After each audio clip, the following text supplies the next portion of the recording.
苯康靠。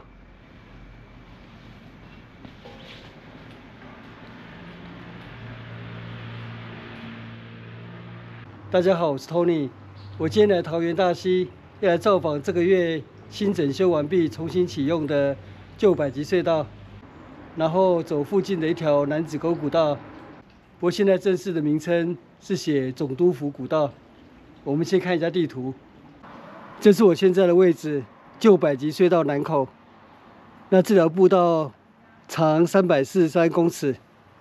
我走到隧道北口之後，然後走這條總督府古道，然後再從這邊下來，抵達楠梓溝聚落，然後大約再走0.5公里，回到舊百吉隧道的南口。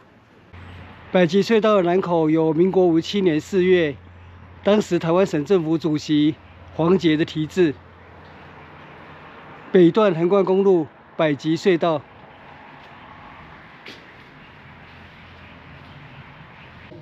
這是當年行駛於大溪腳板山之間的輕便台車，在很多老照片都可以看到這樣的景象。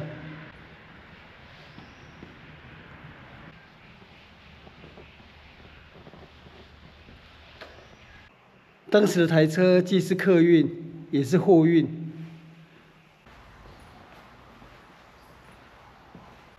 隧道內這裡有生態池。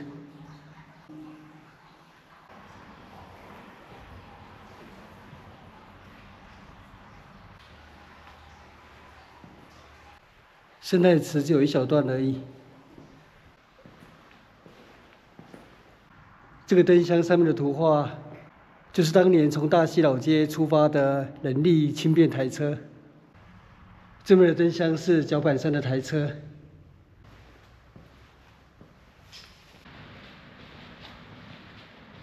我抵達舊百吉隧道的北口了。隧道北口這裡也有同樣的題字。台車之旅，這是1932年之前拍攝的照片。由大溪出發前往腳板山途中，當年大嵙崁至腳板山的輕便鐵道，是由1903年成立的桃崁輕便鐵道公司興建的，完工於1910年。當年的輕便鐵道最初並不是走舊百吉隧道，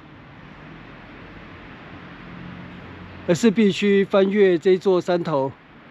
隧道完工之後，輕便台車就可以行駛隧道，而不必翻山越嶺而過了。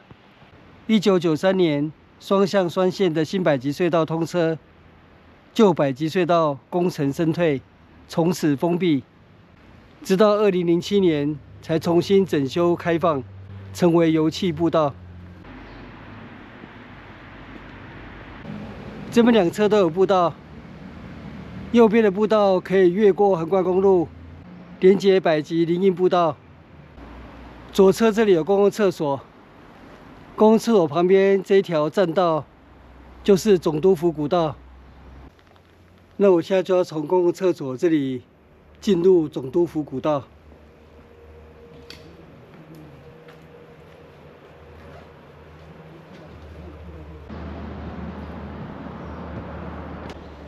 哇，這邊有休憩涼亭。這條楠梓溝古道就是昔日住在山的那一邊的楠梓溝聚落居民前往大溪所走的一條道路。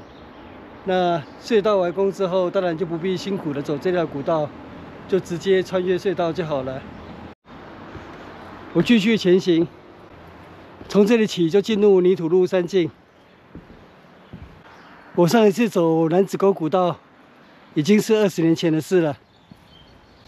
楠梓溝古道不長，因為舊百吉隧道長只有343公尺而已，所以翻越山嶺過去，我預估半個小時就可以抵達楠梓溝。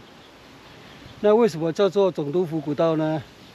我猜測是因為這附近的頭寮山有一顆總督府基石，那基石上面就有刻有總督府，所以後來這條古道就被稱為總督府古道。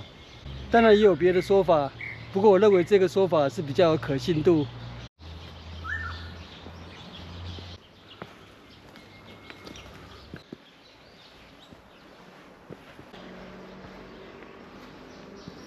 楠梓溝古道現在路況非常好，簡直就是5星級的古道。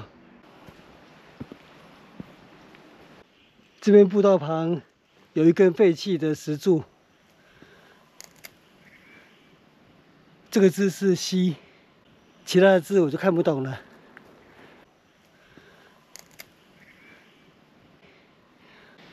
這一段就比較陡峭，不過不長，爬上去就抵達稜線了。這是最後的陡上，我馬上就會否極泰來了。爬上來了，我抵達稜線十字路口。這邊左岔路的山徑可以通往百吉林蔭步道。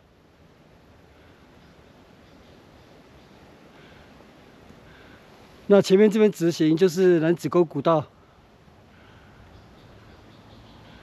右邊的稜線山徑通往頭寮山大九瓊古道。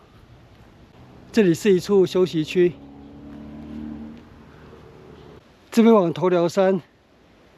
稜線山徑非常的長，可以一路通到溪洲公園。那抵達大九瓊古道那邊，也是可以通往楠梓溝古道，不過這樣子會走很遠。我就從這邊走往楠梓溝，應該不用30分鐘吧？我記得是全程30分鐘。我現在已經在越嶺安部了，我現在繼續走楠梓溝古道。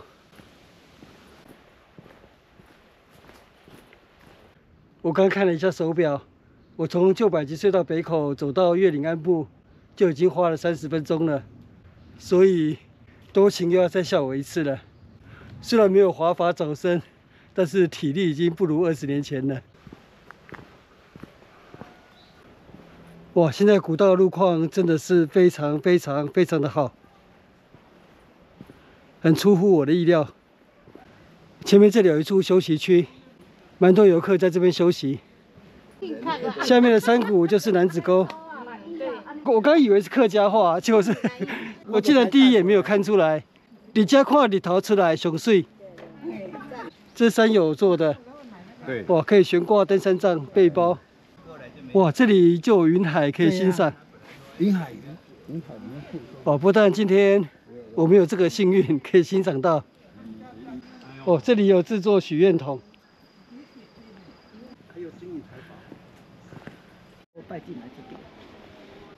哦，這是木頭廢料設置的，算是戶外裝置藝術。這裡有岔路。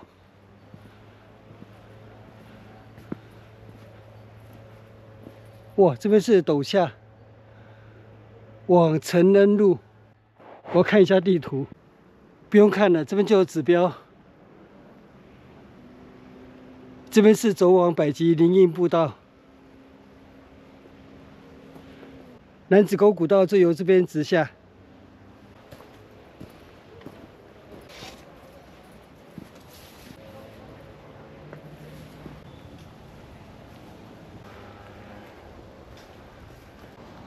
這是非常優美的竹林路。我抵達楠梓溝古道，在楠梓溝端的路口。這邊的路口，這邊有總督府古道的指標。我從舊百吉隧道北口走到這裡，大約花了48分鐘。扣掉拍片的時間的話，應該差不多40分鐘可以走完吧。所以寶刀尚未老，只是有點生鏽而已。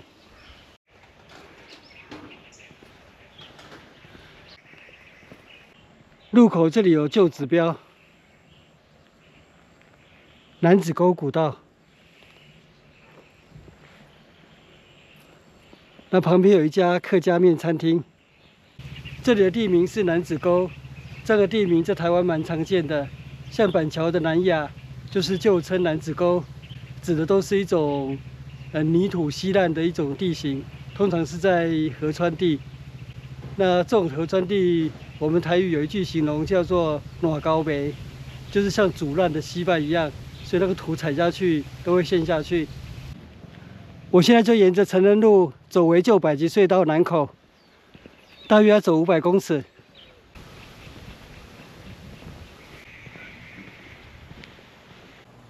路旁這條溪流就是楠梓溝溪。我走回到舊百吉隧道的南口了。我回到本坎靠隧道口了。我這樣環了一圈，大約花了1個小時又40分鐘，很輕鬆的散步及爬山行程，推薦給大家。那我今天的旅行就到這邊結束，謝謝收看，我們下次見，拜拜。影片下方的文字資訊欄裡面有本次旅行路線的 Google 地圖網址連結，歡迎您點選網址，打開地圖作為旅行的參考。